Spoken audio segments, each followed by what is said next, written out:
There are indications of strong economic growth in Asia this year on the back of China's recovery from the pandemic and strong demand coming in from India, the Asian Development Bank ADB has said in a report. Even as advanced economies are contributing to a darker global outlook, Asia's developing economies are on course for faster growth, and moderating inflation this year and next year will add to that growth. The ADB forecast says that China's economy will grow at 5% this year and 4.5% next year, an improvement over last year's 3% growth, but slower than the long-term average. India's economy, on the other hand, is expected to grow at a slower pace of 6.4% this year. This follows a 9.1% annual pace of expansion in 21 as it rebounded from the worst of the pandemic, and 6.8% last year. But it's one of the fastest expansions for a major regional economy anywhere in the world. Inflation risks, however, are skewed to the higher side on the back of OPEC's surprise announcement to slash production by 1 million barrels of crude. Now that, of course, is going to be a dampener in the long run, could add to inflation. With me is my colleague Karthik. We will continue to discuss this story and more. But Karthik, coming to you first, interesting development there. Even as it's all gloom and doom in the world economy, India and China are the bright spots as usual. No surprise there really, Shweta. So what I feel is that it was always fairly obvious that India and China are likely to be the growth drivers for world economy. And the data coming from ADB in the report that they've mentioned continues to impress upon that fact. Now, why is that so? Simply because we are developing economies. We have, of course, we have been laggards in the earlier decades, but over the last 1 decade or so, Asia has been the leading pack, along with with India and China really leading that race. And India now being a front runner, especially on account of a little bit of mistrust in China and all the havoc that was created around the pandemic, and then the loss of faith in terms of supply chain caused by the Chinese economy. Overall, I think the faith is fairly squarely pinned on India to be the growth driver. Now, I think what is interesting about the report that ADB has released is the fact that it has taken into account the development we saw over the weekend with OPEC Plus, led by Saudi Arabia, deciding to cut down on oil production. So you mentioned that, Shweta, and I think the estimate that they've taken for the per barrel price of crude is in the range of about $88 to $90 per barrel. And that's a significant injunction that they've made in their assumption when it comes to forecasting growth for India. Okay. Now, at 6.4%, it is definitely slower than the growth that we have seen last year. But the fact that we are likely to continue to grow despite headwinds globally and looming recession, which keeps getting delayed month on month, quarter on quarter. Okay. But the inherent expectation of a looming recession, I think it's definitely good news that the world is also seeing India to be a growth driver. Okay. Shubhamoy Bhattacharjee, who is also joining us at this point in time. Shubhamoy, I want to come to you. Do you agree with Karthik's assessment there that India and China, of course, continue to lead the way for Asia at large, and that would be the course in the next coming 1 decade, perhaps? Well, when we look at growth projections, we don't look at decadal things in that strong way of vision, because numbers are difficult to look at in that ways. But there's no doubt about the fact that a couple of things is happening very clearly for India.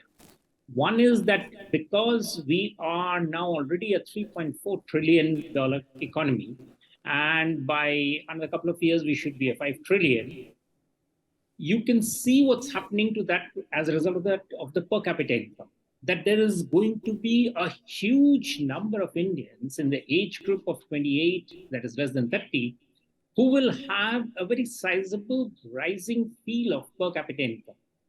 That creates a very powerful lift-off for consumption.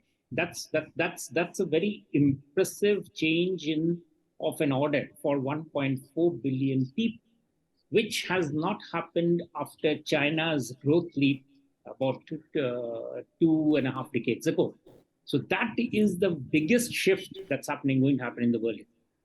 So yes, okay, that definitely is going to be the significant factor. Also the factor that India is putting in very significant investment in infrastructure.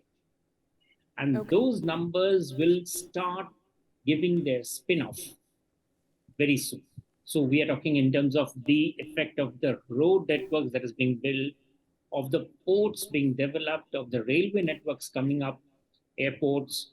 These are going to make a substantial change in the way business happens and business affects Indians. So yes. Okay, I want to quickly bring you in on a very important aspect that the report has pointed out because it's recent. It also takes into account OPEC's decision to cut crude oil production. What is the impact or a resultant, inflationary pressure that we could see on, Asian economies, in particular China and India? Well, the first thing is that this makes, the impact will obviously be that the prices will rise. The prices were hovering at less than $70 a barrel, and that's definitely going to come back again towards 80 on an average. But more than that, what's going to happen is that the sanctions that have been created on Russia and the impact of that is going to become quite disastrous in the sense that that sanction structure is not going to work anymore. This is a fundamental problem that the Western nations are going to face.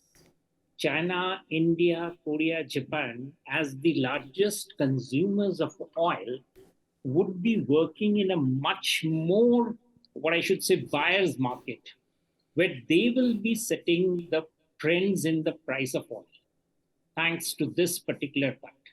Now, why does it happen? Because as the price signal from OPEC changes, it becomes impossible to keep the $60 a barrel sanction limit, which the G7 nations had put on Russia. That sanctions cannot stay. So when that cannot stay and prices move in response to market forces more for a larger number of OPEC countries, OPEC plus we are talking about, then obviously it's much more comfortable and much more easier for banks and insurance companies to take positions surprisingly. Earlier till now, they were like working on the assumption that if any country moves beyond $60 a barrel purchasing price, we will not offer banking services, will not offer insurance services. You can't now work on that because the prices got definitely naturally higher.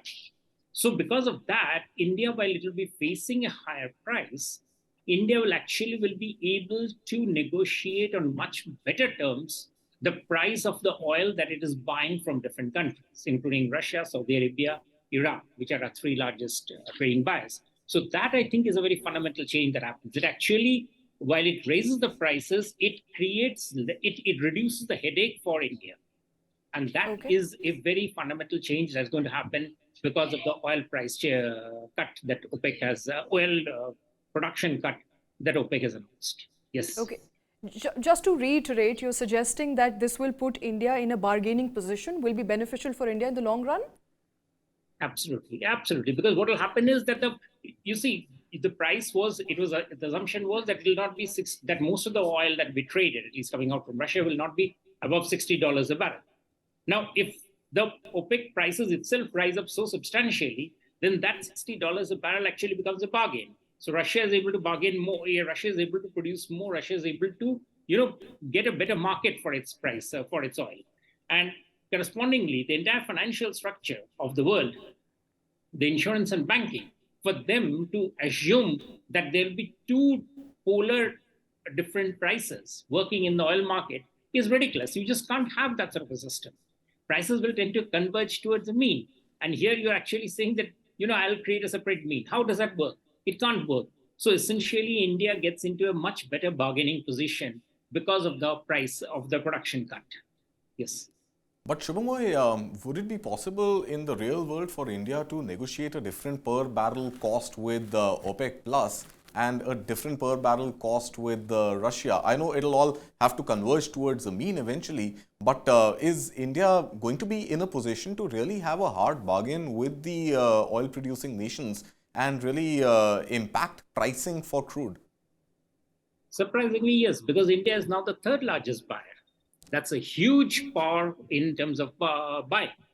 Now, what happens is for the OPEC to actually say that I'm going to sell oil to India at $80 or say $85, or as Goldman Sachs is saying, it can even go up to 90. And then Russian oil to come into the market at $60. Beyond that, it's not supposed to be allowed for. I mean, how does that market even operate? So would it There's then no not be, way that any banking system can actually keep track of two sort of prices. but This then would it entire, I not? mean, that's the reason why President Biden is so annoyed, because he just can't, you can't keep that sort of a market going with two sort of antipodal prices working on. So it actually creates, that's why I say it actually, while it raises prices definitely, and Indian basket, we'll see in the coming days what the Indian basket will look like. But the two prices has essentially, I mean, those two, it'll not work, and the entire sanction system gets shattered very badly.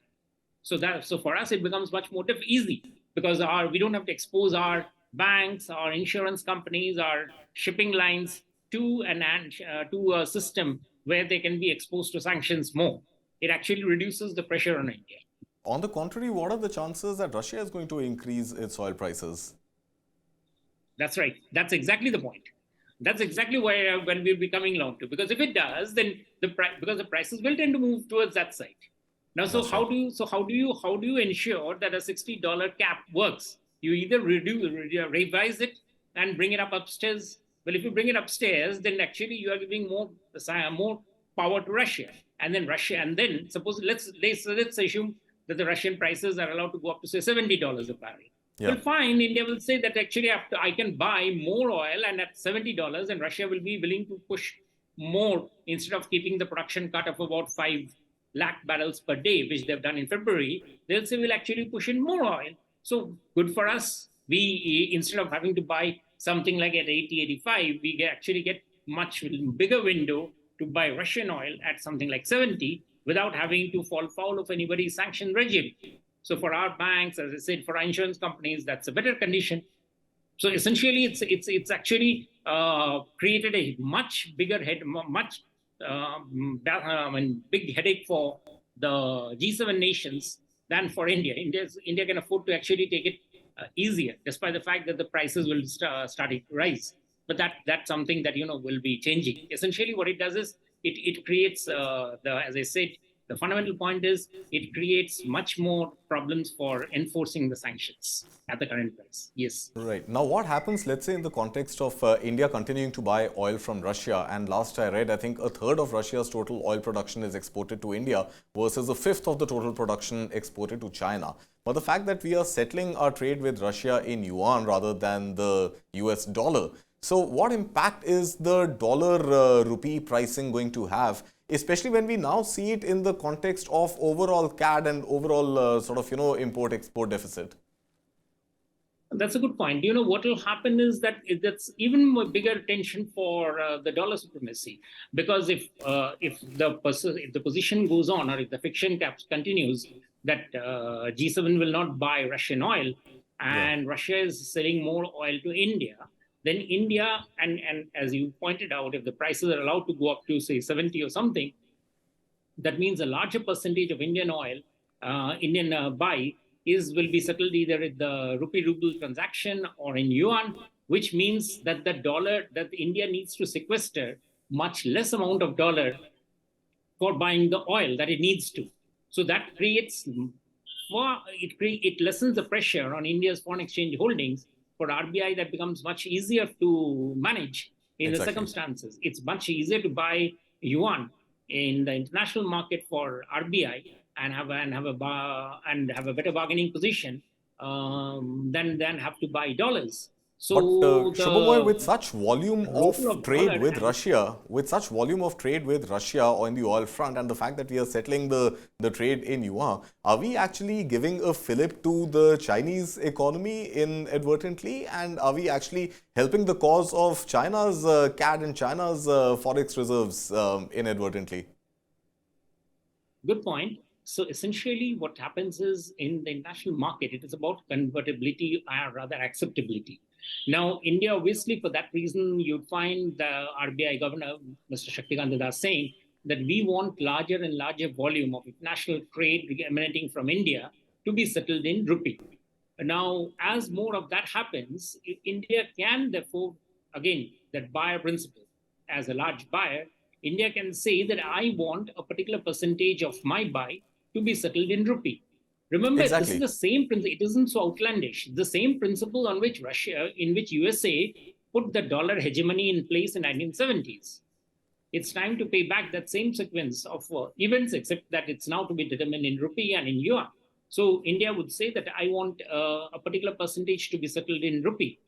Now the trick with there will be what will be the converter between the rupee ruble. Will it be the dollar number or will it be the yuan number? Now that's your guess as well as mine about which one will be used. But whichever way it is, it becomes definitely a much bigger window for India to create a larger acceptability of the rupee in the international market. And that is Obviously, exactly what the an focus of economy the like government China, also is right now with respect to internationalization of the rupee and opening of wash-through accounts. I think, one needs to understand what is holding the government back to impress upon Russia to settle this trade in INR. well, one thing that the India government is very clear, and that's a very useful position to have taken, is that India government is saying that, look, I don't want to expose my banks to the volatile world of sanctions and others till the war is not settled. Right. India has been saying, in fact, I suspect you would know, a large part of the Russian oil that is being sold to India right now is on credit, in the sense that the money is being, the price is being settled, but the transactions are sort of, not really been paid off, in the sense that India is saying that, look, I'll pay in rupee, and if I pay in rupee, then you have to create the channel for me to pay it, which is bereft of sanctions. Right. So the sanctions is right now the biggest issue for India to ensure that there's larger amount of rupee that is traded, in terms of rupee that is traded with Russia. Because if India allows more banks to trade with Russia, that those banks, if they have exposure to the international markets in Europe and in USA, those banks could run foul of the sanctions. Obviously. And India will not want that, because this is not India's war. So India is saying, look, I'm buying and you give me the sale promise. It's basically the deferred promise to pay. Right. That is what is being done right now. And that is something which is actually working to India's advantage. The kickoff of the rupee ruble trade formally will have to happen, will have to wait till the war at least is sort of pushed down to the extent that there is an acceptable ceasefire between the two countries, Russia and Ukraine, which the international community also accepts. And the Indian banks are not susceptible to any sanctions pressure. That I think is a very wise decision that India is taking. And as I say, it's an advantage, because after all, the oil has to be sold in India. So India is saying, fine, I'm picking it up, but give me you'll have to work on my terms, the modes of payment, to ensure that I don't have to expose my banks to the payment based on a sanctions regime, on a regime where my banks don't get exposed. You'd Absolutely. find that's why that some of the payments have been made in dirhams. Some of the payments have been made basically on a deferred sort of system, which if you want to look at history, was known as the Lend-Lease system in the Second World War. That's right. Something similar is going on between India and Russia Right. at the same time. Yes.